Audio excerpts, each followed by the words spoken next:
Bismillahirrahmanirrahim. Assalamualaikum warahmatullahi wabarakatuh.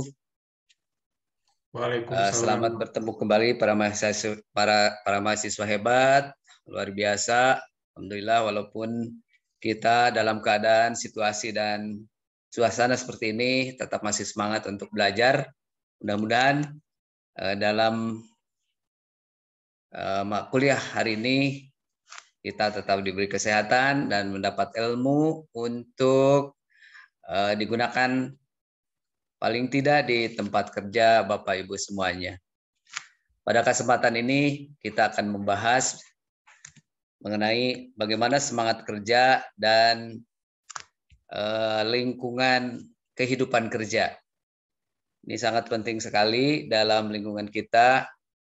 Mengapa kita harus memiliki semangat kerja? Tentunya banyak yang mengurangi faktor-faktor apa saja yang bisa memberikan semangat, ya.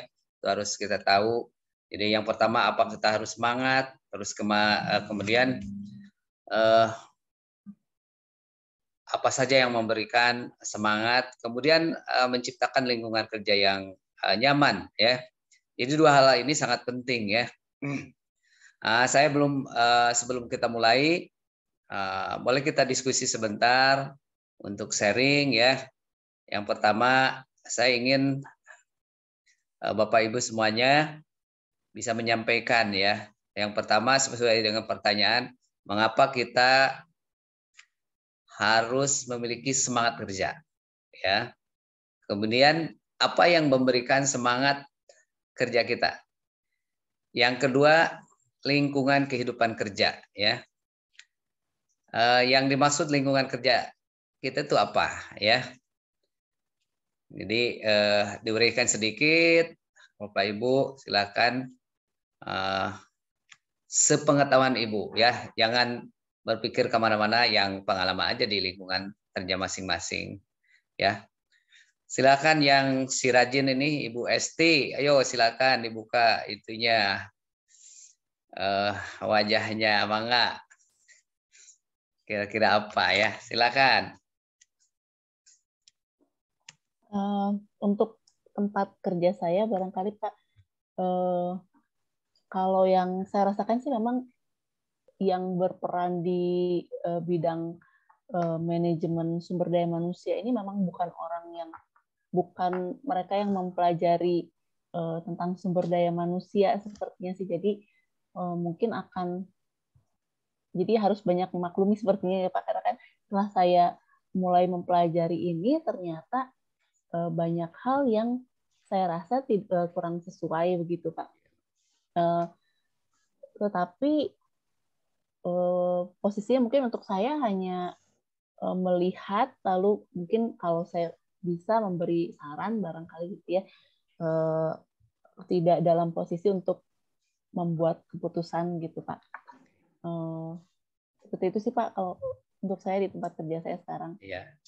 Oke, coba kenapa kita harus memiliki semangat kerja? Coba kenapa? Semangat kerja untuk supaya kinerja tetap baik Pak. Oke, yang memberikan semangat kira-kira apa, Bu Esti? Kalau buat saya sumber semangatnya itu lingkungan kerja Pak, lingkungan kerja yang nyaman, yang dengan rekan kerja saling mendukung gitu ya, saling bekerja sama dengan baik. Yang utama sih itu sih Pak, lingkungan kerja yang nyaman. Oke, terima kasih Bu Esti, ya. Oke, Pak Alpan, maka Pak Alpatan, maaf, Pak Alpatan silakan dibuka ininya. Jadi yang pertama, kenapa kita harus memiliki semangat kerja? Kemudian yang kedua, kira-kira sumber yang membuat kita semangat itu apa? Yang ketiga, yang termasuk lingkungan kerja itu sih apa sih lingkungan kerja kita itu? Ya, silakan. Kenapa harus memiliki semangat kerja ya? Karena memang pada dasarnya kita kan sudah ini ya, istilahnya itu diberikan kesempatan lah untuk bisa bergabung dalam suatu perusahaan, diberikan amanat dan bisa dibilang ya perusahaan tersebut sudah memberikan kepercayaan kepada kita ya selaku karyawan. Saya lebih menganggapnya semangat itu ya sebagai tanggung jawab aja gitu. Sebagai tanggung jawab kita sebagai seorang karyawan ya harus harus memberikan lah kemampuan terbaiknya, semangat terbaiknya dalam bekerja. Gitu. Oke. Kira-kira apa yang menjadi sumber semangat menurut Pak Alpatan di lingkungan kerja? Pertama mungkin lingkungan yang mendukung ya, supaya bisa kita improve terus. Kemudian mohon. Mohon. Punten tapi nu cuma sian kuliah lah, Prof. Sekedar iya. Mangga diantos. Mangga. Mohon di SMP mohon, Pak. Mohon mangga. Yuk. Mohon maaf ya, barusan Prof mau ketemu yang bertanggung jawab. Oke, jadi banyak sumber ya, tapi paling tidak tentunya di lingkungan kerja kita rasakan yang memberikan semangat itu siapa saja atau apa saja pasti kita dapat rasakan. Ya, terima kasih. Bu Nepi, mangga Bu Nepi. Selamat datang. Bu Nepi masih ada? Silakan. Bu Nepi. Ada? Bu Nepi tadi lagi ke toilet kayaknya, Pak. WA saya sebentar. Oh iya, siap. Pak Jul, ayo mangga Pak Jul. Ada Pak Jul? Aduh, kemana deh Pak Jul deh? Oke, ya. Terima kasih. Sementara kita dibuka dengan pengalaman Ibu Esti, kemudian Pak Jul, ya silakan Pak Jul. Menurut Pak Jul itu kenapa kita harus memiliki semangat kerja, ya? Kemudian kira-kira apa yang menjadi sumber membuat kita semangat kerja? Yang ketiga, apa sih lingkungan kerja itu? Apa yang dimaksud dengan lingkungan kerja itu apa saja? Silakan Pak Jul. Ya Pak, kita harus punya semangat kerja karena untuk menjaga juga kinerja kita agar bisa tetap perform dan mencapai KPI-KPI yang sudah ditentukan oleh perusahaan itu sendiri.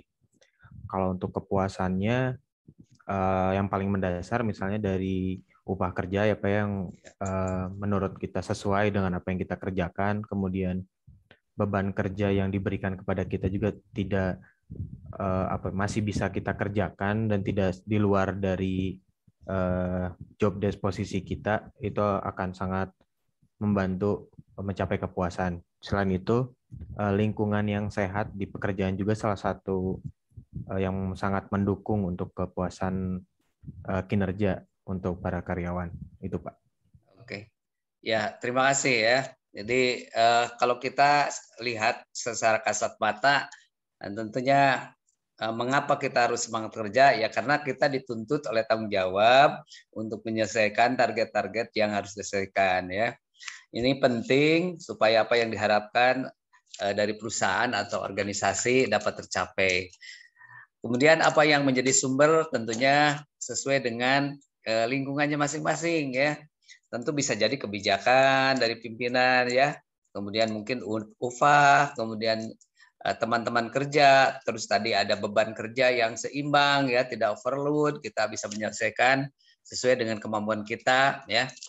Jadi saya kira banyak sumber-sumber dan tentunya bisa berbeda. Tapi kita lihat menurut teori-teori ya, kita coba teori-teori yang bisa memberikan bagaimana kita memberikan semangat kerja. Tentunya perlu kita pahami bahwa semua organisasi membutuhkan para pekerja yang memiliki semangat kerja ya. Nah, banyak ciri-ciri bagaimana para karyawan yang memiliki kerja. Tentunya yang pertama kita bisa temukan pada saat melakukan pekerjaan. Biasanya yang memiliki semangat kerja itu bekerja tanpa batas. Artinya walaupun kita dalam waktu pekerjaan durasi misalnya kerja harus selesai jam 4, Kadang-kadang yang memiliki semangat kerja, dia bekerja lebih untuk perusahaan. Itu mungkin sangat penting sekali ya untuk kita lihat bagaimana seorang pegawai memiliki semangat kerja.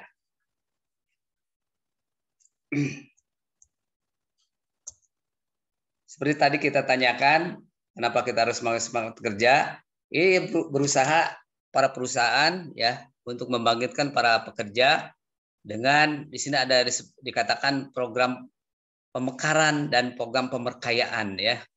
Jadi bagaimana pemekaran suatu pekerjaan supaya para karyawan tadi itu ya tidak overload ya sesuai dengan kemampuan. Kemudian pemerkayaan kerja ya berhubungan dengan variasi kerja ya. Bagaimana para pegawai, para karyawan memiliki semangat kerja dengan variasi kerja. Kita akan mengalami kejenuhan jika mengalami pekerjaan yang sama ya. Kemudian di sisi lain semangat kerja mengacu kepada sikap-sikap karyawan ya dalam menghadapi pekerjaan. Mereka memiliki sikap karena terdorong dengan satu, yang pertama memang tanggung jawab ya. Seseorang yang memiliki tanggung jawab sudah tidak melihat pimpinan, tidak melihat sumber keuangan atau kompensasi ya. Mereka merasa tanggung jawab apa yang sudah ditugaskan kepada dirinya. Nah itu ya. Kemudian orang yang memiliki semangat kerja tentunya ada hubungannya ya. Semangat kerja dengan hasil produktivitas yang tinggi. Nah, orang tidak memiliki semangat kerja jika tidak sebanding antara produktivitas yang dihasilkan oleh para pekerja. Itu bisa secara kasat mata kita bisa melihatnya. Kemudian apa saja yang mempengaruhi semangat kerja? Di antaranya menurut teori yang kita bahas pada kesempatan ini, yang pertama adalah prosedur dan kebijakan organisasi. Ini penting ya, bagaimana prosedur-prosedur yang kita pahami yang harus dikerjakan di tempat kerja kita ya. Kemudian kebijakan organisasi bagaimana ya. Maka kebijakan dan status organisasi yang memiliki reputasi organisasi tentunya akan memberikan mempengaruhi sikap para karyawan secara aktif ya. Yang kedua, faktor yang mempengaruhi semangat kerja itu adalah kegiatan-kegiatan ketika bekerja maupun selesai bekerja. Bagaimana kita membangun hubungan di dalam lingkungan kerja, kemudian bagaimana hubungan di luar kerja, termasuk dengan keluarga, sahabat, ya, itu akan memberikan semangat kerja. Jika di keluarga nyaman, ya, di antara sanak keluarga, membangun keluarga yang harmonis, tentunya akan mempengaruhi bagaimana semangat kerja. Kita kalau ada sesuatu yang berkaitan dengan mungkin kesehatan, ya, istri kita, anak kita sakit, itu akan mempengaruhi bagaimana semangat kerja terbangun. Begitu juga dengan sahabat-sahabat kita, ya, kita akan merasa tidak nyaman jika memiliki sahabat yang mungkin bisa jadi mengkhianati atau tidak bersahabat dengan kita. Selanjutnya sifat pekerjaan, ya. Nah, sifat pekerja juga bisa mempengaruhi bagaimana semangat kerja itu terbangun, ya. Apakah pekerjaan itu menantang atau juga memberikan kesulitan, itu akan pengaruh sekali bagaimana orang akan merasa senang dengan ketertarikan pekerjaan. Tapi kalau misalnya pekerjaan itu mungkin terlalu banyak atau susah dipahami, tentu akan memberikan lemahnya semangat kerja. Yang keempat, teman sejawat. Ya, ini penting sekali, ya, teman sejawat, lingkungan kita, ya, dengan kita saling mendukung, saling menghargai, saling menghormati, tidak sikut kiri sikut kanan untuk mendapatkan sesuatu. Nah, ini penting juga, ya. Jadi kadang kita tidak menjadi tujuan kompensasi yang kita dapat, ya. Tapi teman sejawat yang enak, nyaman di lingkungan itu akan lebih baik, ya. Sudah tidak melihat kompensasi atau siapapun. Mereka sangat senang, ya. Beberapa penelitian yang menunjukkan kenyamanan dari seorang pegawai adalah diantaranya teman sejawat, ya. teman sejawat, termasuk perhatian dari pimpinan. Kita mungkin di suatu perusahaan gajinya besar, tapi terasa di lingkungannya seperti neraka, ya, tidak ada kenyamanan, ya. Tapi ada sesuatu kita mungkin kompensasi yang kita terima tidak besar, ya, tapi bagaimana suasana lingkungan kerja, ya, secara tempatnya, kantornya, kemudian kenyamanannya, dan terutama sahabat-sahabat kita atau disebut coworker, ya, teman kerja. Nah, itu akan memberikan kenyamanan luar biasa, ya. Kemudian yang kelima adalah kepemimpinan, manajer, ya. Jelas sekali. Jadi kepemimpinan yang menciptakan suasana, karena yang bisa membuat konflik itu sebetulnya dipengaruhi oleh kepemimpinan ini, ya. Yang besar sekali bagaimana menciptakan suasana yang seperti 1 sampai 4 poin tadi ada sebetulnya adalah kepemimpinan. Bagaimana menciptakan suasana lingkungan fisik, ya, alat dan sebagainya disiapkan dengan baik. Bagaimana kenyamanan mereka seorang karyawan karena pimpinannya mungkin, ya, yang enak, ya, dengan mungkin tidak bahasanya yang nyaman, memberikan motivasi dan memberikan semangat, ini luar biasa. Kemudian yang keenam yang dapat memberikan semangat kerja itu konsep diri, ya, berkaitan dengan kepercayaan diri, kemampuan diri, ya, termasuk kesehatan, ya. Tentunya kita bisa memiliki teman mungkin, ya, ketika sudah bekerja kemudian mendapat kecelakaan sehingga di dalam tubuhnya ada cacat yang itu juga akan mempengaruhi semangat kerja. Dia merasa percaya dirinya kurang. Untuk itu bahwa kepercayaan diri penting. Kepercayaan diri dibangun oleh kemampuan dan keterampilan yang dia miliki, ya. Punya kemampuan lebih, percaya dirinya lebih kuat dibanding dengan kemampuan yang kemampuannya yang lemah. Kemudian yang ketujuh adalah kepentingan pribadi. Tentunya juga ini sangat mendukung seperti tadi yang kita ungkapkan bahwa di sini di poin ketujuh terungkap bahwa seperti kompensasi yang kita dapatkan, kita peroleh, ya, itu tentunya seperti yang kita bahas kemarin yang berhubungan dengan motivasi yang disampaikan oleh McClellan, di antaranya kebutuhan dasar, ya, kebutuhan dasar yaitu makan, minum, ya, rasa aman, itu sangat mendasar dibutuhkan, ya. Berbeda dengan mungkin tingkatan manajer, ya, keuangan sudah tidak ada masalah lagi, tapi mereka butuh aktualisasi, ya. Jadi mengeksplor kemampuan. Kemudian dia juga butuh kewenangan, ya, memiliki kewenangan, kekuasaan. Itu kita mungkin hanya 1 sampai 3 kalau menurut teori McClellan, ya, kebutuhan makan minum, ya, fisik, kebutuhan fisik. Yang kedua kebutuhan rasa aman. Yang ketiga adalah afiliasi atau kebutuhan dihargai dan menghargai teman sejawat. Nah, ini sumber-sumber yang memberikan semangat kerja terhadap kita, ya. Di sisi yang lain, ini hanya sebagai pendapat dari teori, ya. Jadi banyak lagi sebetulnya sumber-sumber yang membuat semangat kerja kita. Kemudian apa saja yang menjadi tanda-tanda semangat kerja rendah, ya. Nah, ini kalau hal ini terjadi maka harus menjadi perhatian bagi seorang manajer, ya. Jika ada tanda-tanda ini harus segera dievaluasi, ya, harus ditindaklanjuti. Seperti ada kenakalan, keterlambatan, ya.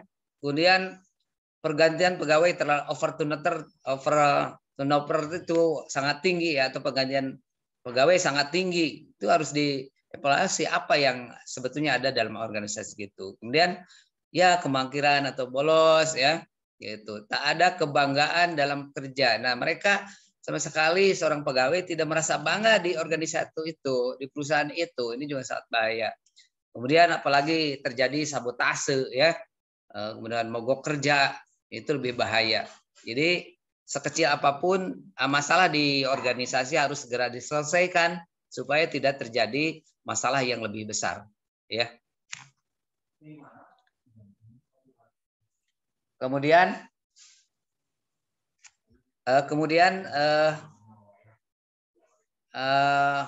selanjutnya ya, bagaimana menilai membangun semangat kerja. Ya, di antaranya bisa jadi dengan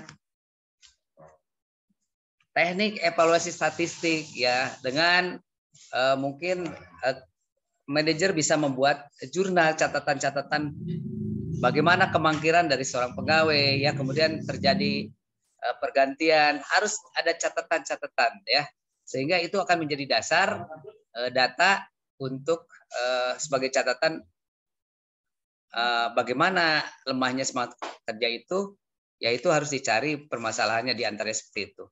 Yang kedua, sistem bimbingan ya. Organisasi menunjuk advisor ya, pembimbing untuk membina ya, untuk membimbing masalah-masalah yang dialami oleh para manajer, para karyawan ya, sehingga mereka betul-betul merasa mendapat solusi dan pembinaan ya. Jadi perusahaan menunjuk pembimbing ya. Kemudian mengamati dan mendengarkan. Manajer harus mengamati mereka, kemudian mendengarkan apa sih keluhan-keluhan dari mereka itu ya. Dan harus dicatat ya. Harus menjadi data yang akan menjadi bahan untuk mencari solusinya. Ya, jadi di sini jelas seorang pemimpin harus mengerti dan mendengarkan mereka, apa sih keluhan-keluhan mereka dalam suasana pekerjaan, ya. Kemudian ada lagi yang ini lebih menarik ya, yaitu mengadakan pertemuan dari hati ke hati. Ini jarang dilakukan seandainya memang manajer itu kurang memiliki semangat. Ya, bertemu dari hati ke hati, mungkin ada rahasia yang tidak bisa diungkapkan, ya, tidak bisa diungkapkan secara umum. Tapi mereka jika disampaikan secara khusus, nah ini tentunya akan diperoleh. Misalnya dia akan mendapat perhatian jika clash dengan seseorang di perusahaan itu, ya, tidak berani, maka dengan pembicaraan hati ke hati ini akan memberikan suasana yang luar biasa. Kemudian melakukan survei ya, survei bagaimana mengendalikan atau memahami sikap dari para karyawan itu ya. Biasanya menggunakan bisa jadi wawancara atau kuesioner terbuka ya. Dengan sudah kita oleh kita sudah ditentukan apakah bersifat objektif atau pilihan ganda ya, subjektif atau pilihan ganda ya. Sebaiknya kita sesuaikan kebutuhan kita apa ya, maka ditentukan oleh kita sesuai dengan indikator yang kita tetapkan. Sebetulnya survei ini apa yang kita inginkan ya, sehingga hasil dari jawaban instrumen yang kita suguhkan itu akan menjadi memperoleh data yang baik. Ini ada beberapa saran ya bagaimana survei itu digunakan. Yang pertama, usahakan bahwa survei itu semata-mata untuk menciptakan atau memperoleh informasi yang positif ya. Kemudian yang kedua, harus memperoleh dukungan aktif dari para manajer senior, dari yang lain ya, manajer yang lain. Yang ketiga, pertanyaan-pertanyaan sebagian disusun dengan seksama ya, guna menghindarkan kekeliruan yang tetap ada pada manajemen ya. Kemudian yang keempat, bahwa instrumen ini digunakan untuk memperoleh jawaban-jawaban yang lebih terus terang. Identitas responden seharusnya tidak wajib diminta ya, supaya mereka lebih terjaga dan keberaniannya bisa terungkap dan rahasia namanya terlindungi ya. Kemudian baik sekali mengusahakan para kawan mengetahui hasil-hasil survei secepat mungkin, ya. Jadi dari hasil data survei kita yang kita lakukan, para karyawan tahu ya hasilnya, posisi dari dia itu bagaimana, ya. Apa dalam pengetahuannya, dalam tadi semangat kerjanya lemah, mungkin ya, apa penyebabnya yang kita suguhkan, ya. Itu mungkin akan lebih bahwa mereka menyadari bahwa selama ini mereka menjadi yang menjadi lemah, tidak memiliki semangat kerja itu ada. Kemudian data sebaiknya dibandingkan dengan data yang sebelumnya, apakah meningkat atau maka lebih menurun. Nah, ini perlu tindak lanjut untuk mengetahui bagaimana perkembangan kemajuan terhadap minat para karyawan, ya.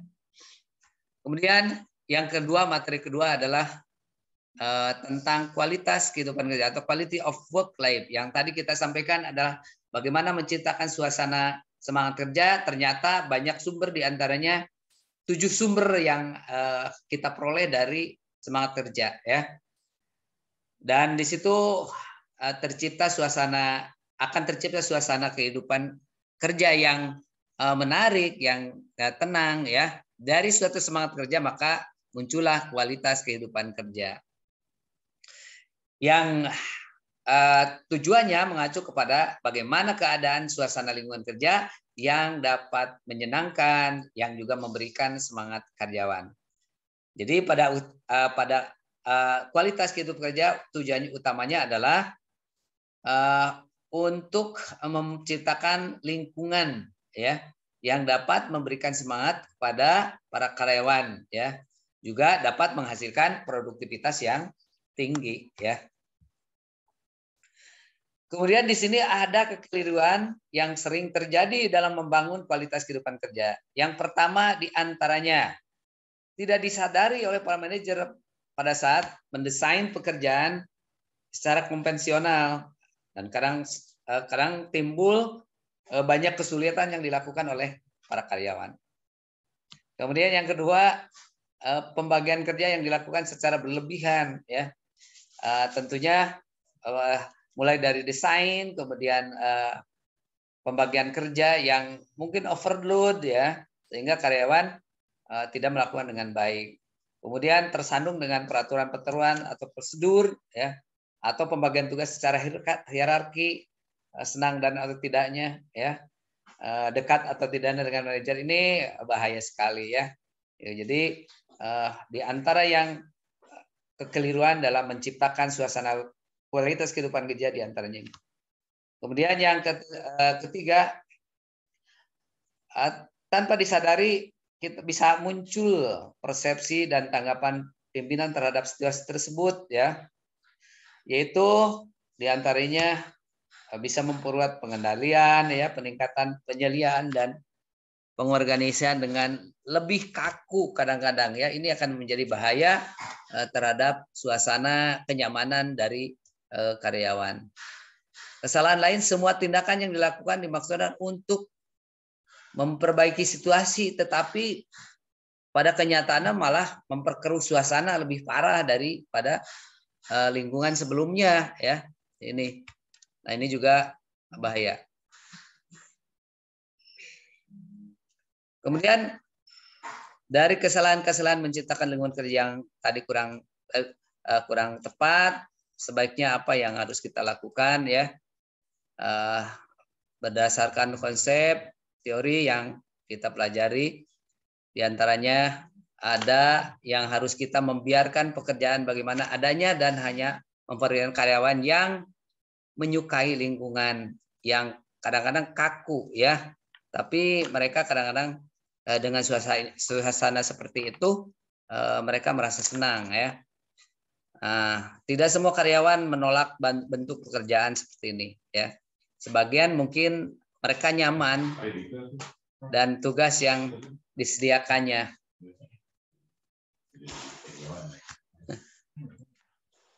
Kemudian membiarkan pekerjaan bagaimana adanya, ya, tapi memberikan karyawan lebih besar, ya, kompensasi yang diterimanya itu akan memberikan penyembuhan dari ketidaksenangan atau ketidaknyamanan dalam lingkungan kerja. Kemudian juga bisa memanfaatkan teknologi yang semakin canggih, tentunya kita bagaimanapun harus menyesuaikan ya.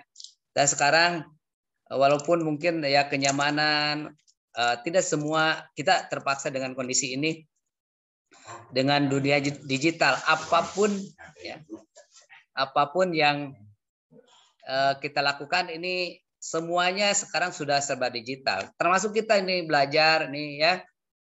Walaupun mungkin ada kelemahan-kelemahannya, kita tidak bisa langsung bertatap muka, tapi pembelajaran terus berjalan dengan baik ya. Kemudian yang harus dilakukan mendesain ulang pekerjaan ya. Bagaimana pekerjaan yang tadi hasil data kita, hasil pengamatan di lingkungan kita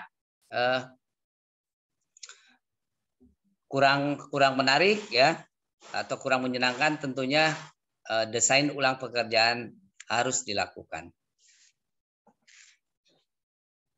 Selanjutnya, apa yang mempengaruhi kualitas mutu kehidupan kerja? Ya, di sini ada ciri-ciri utama dari suatu organisasi yang jelek, antara lain satu adalah kepemimpinan yang bersifat autokratis. Ya, nah ini juga tentunya tidak semua lingkungan harus demokratis ya. Tentunya kalau melihat pekerjaan yang bersifat pasif, tentunya akan otoritas diperlukan. Tidak terwujud kerjasama kelompok atau tim. Nah ini ya jangan dibiarkan, tentunya harus terus diseringkan secara terprogram, mengadakan evaluasi supaya setiap anggota yang menjadi kelompok kita merasa bahwa ini kita satu komitmen. Kemudian kurangnya kepercayaan. Nah, ini juga perlu disikapi bagaimana seseorang diberi kepercayaan dan kita mendapat kepercayaan. Tentunya kita harus mendapat kepercayaan, juga harus mempertanggungjawabkan kepercayaan itu ya, supaya kita untuk karir berikutnya dipercaya menanggung pekerjaan yang lebih tinggi atau lebih maksimal. Kemudian kurangnya keterikatan ya, merasa bahwa saya tidak merasa menjadi anggota organisasi atau perusahaan itu bahaya ya. Jadi para pekerja harus merasakan bagaimana karyawan merasa menjadi anggota, merasa menjadi keluarga perusahaan itu atau sekolah, lingkungan sekolah ya. Jangan sampai merasa di luar padahal dia bekerja di situ. Ya, segala sesuatu menutupi kejelekannya namun menyebarkan kebaikannya. Ini tanda bahwa karyawan ini memiliki keterikatan. Ya. Kemudian terjadi perlakuan yang tidak adil ya. Tentunya baik dalam tugas, kemudian pekerjaan ya, kemudian penghargaan, kesempatan karir, ini perlu disikapi dengan baik. Kemudian peralatan dan fasilitas yang tidak mendukung.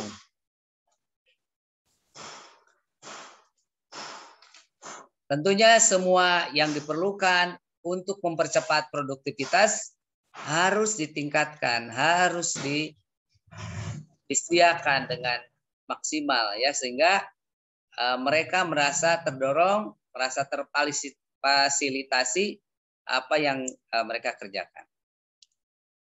Kemudian organisasi yang cenderung baik dicirikan oleh adanya. Ya, ini.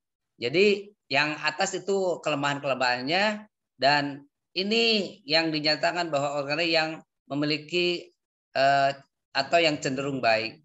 Yang pertama, terciptanya komunikasi yang baik ya, dari pimpinan, karyawan, antar karyawan, ini tercipta komunikasi yang baik.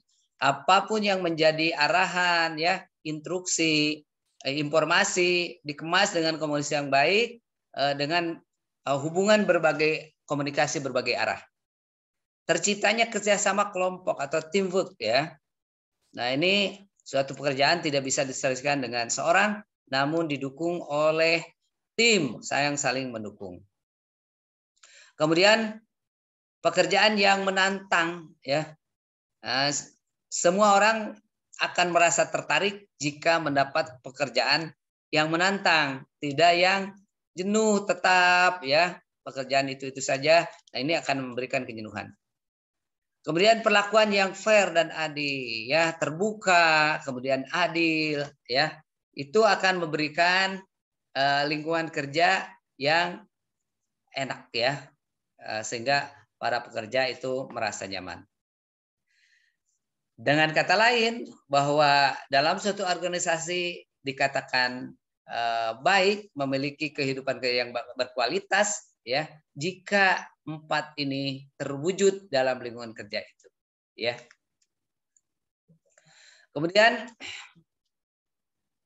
quality of work life atau kualitas lingkungan kerja tergantung dan dipengaruhi oleh aspek-aspek berikut. Ya, yang pertama tadi ya, perlakuan fair dan adil dari pihak organisasi atau perusahaan ya. Dalam hal ini yang menjadi fungsi sangat penting adalah seorang manajer ya. Yang kedua, adanya suportif kepada pegawai ya. Support ya, dukungan, dorongan ya.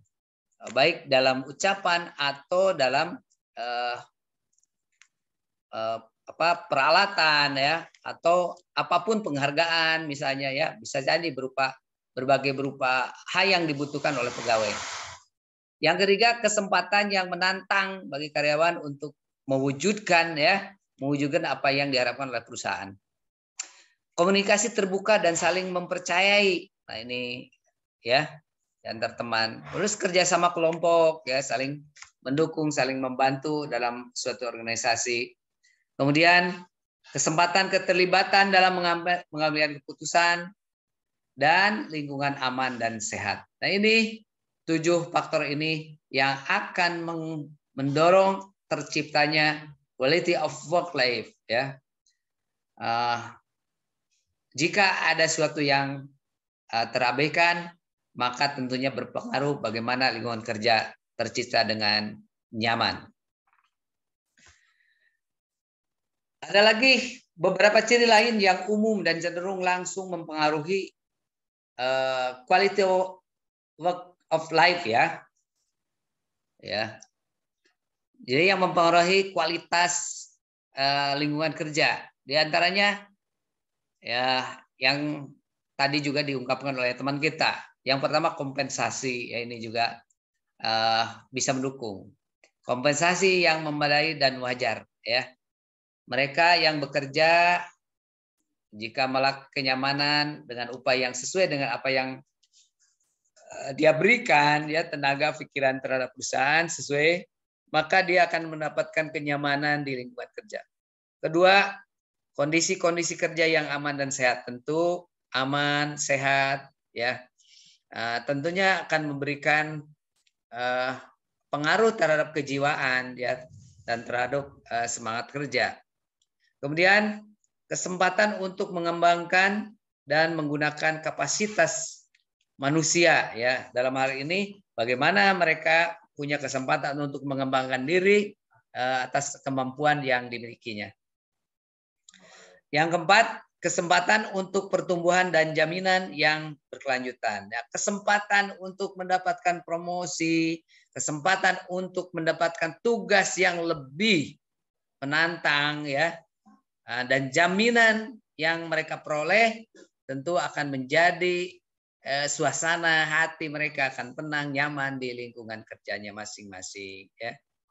Kemudian perasaan termasuk dalam suatu kelompok ya. Jadi perasaan bagaimana dia merasa bahwa dia menjadi anggota tim, dia merasa bahwa merupakan satu bagian dari suatu kelompok ya. Sehingga tidak ada perasaan-perasaan yang diskriminatif ya, saling sudon dengan hewan kerja dan yang lainnya. Kemudian hak-hak karyawan, ya hak-hak yang mereka yang harus miliki terpenuhi ya, sehingga perbedaan-perbedaan dengan yang lain tidak masalah sesuai dengan kapasitasnya. Tentunya satu orang pegawai dengan orang lain mungkin bisa berbeda, tapi karena garapannya juga berbeda. Tapi hati-hati kalau misalnya pekerjaannya sama, tugasnya sama, ini bahaya ya, karena tentunya di antara karyawan akan berontak. Kemudian kerja dan ruang kerja keseluruhan. Jadi pekerjaan mempengaruhi peranan hidup pribadi karyawan ya. Contohnya hubungan dengan keluarga ya. Di antaranya permintaan lembur, syarat perjalanan, dan transfer dianggap sebagai berlebihan katanya ya. Nah ini juga perlu jadi perhatian. Kemudian relevansi sosial kehidupan kerja, ya, kerelevansian, kesesuaian, ya, antara permasalahan yang ada di lingkungan, ya, tentunya hal-hal yang berhubungan dengan sosial, ya, melanggar susila, misalnya praktek-praktek pengadaan kerja organisasi, ya, kemudian sikap-sikap dari organisasi atau anggota organisasi yang jujur, ya, tentunya hal yang dapat memberikan kenyamanan atau kualitas kehidupan kerja nyaman, termasuk misalnya sikap organisasi yang boros, tentunya akan menjadi timbul permasalahan dari semua anggota karyawan. Kemudian langkah perbaikan quality of work life, ya, di antaranya yang pertama, bagaimana kualitas itu bisa diperbaiki? Di antaranya yang pertama adalah memanusiakan pekerjaan. Nah, ini artinya bahwa kita sebagai manajer tentunya harus membaca kemampuan karyawan, ya. Bagaimana kelayakan dan kemampuannya sehingga tidak menganggap bahwa pekerjaan yang kita bebankan itu sangat berat. Itu sangat tidak manusiawi. Yang kedua, langkah kedua adalah memperkayakan pekerjaan atau job enrichment. Artinya adalah membuat variasi pekerjaan supaya mereka tidak mengalami kejenuhan, ya. Bikinlah variasi mungkin dari suatu tugas ke tugas yang lain dan begitu selanjutnya, sehingga dia tidak merasa bosan dengan pekerjaannya sendiri, ya. Yang ketiga, menerapkan pemberkayaan pekerjaan, ya. Ini berdasarkan teori yang disampaikan oleh Isberg, ya. Isberg, pemberkayaan pekerjaan terjadi apabila pekerjaan itu sendiri lebih menantang, ya. Jika prestasi didorong dan apabila ada kesempatan untuk tumbuh serta adanya tanggung jawab, kemungkinan untuk maju serta merasakan pengakuan, ya. Jadi pekerjaan itu harus dirasakan menantang dari suatu pekerjaan, yaitu dengan variasi-variasinya. Kemudian terdapat dimensi inti pekerjaan, ya.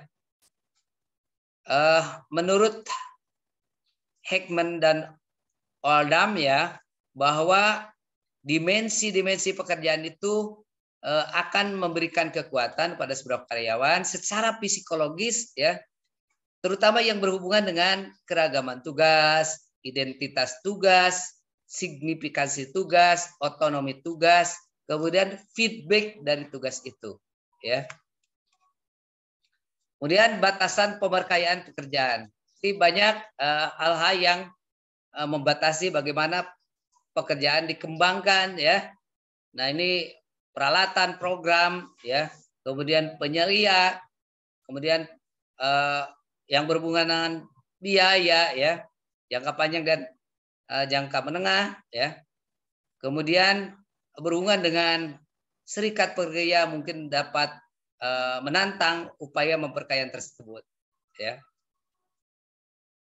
Kemudian yang keenam, menciptakan beban tugas secara vertikal dan horizontal.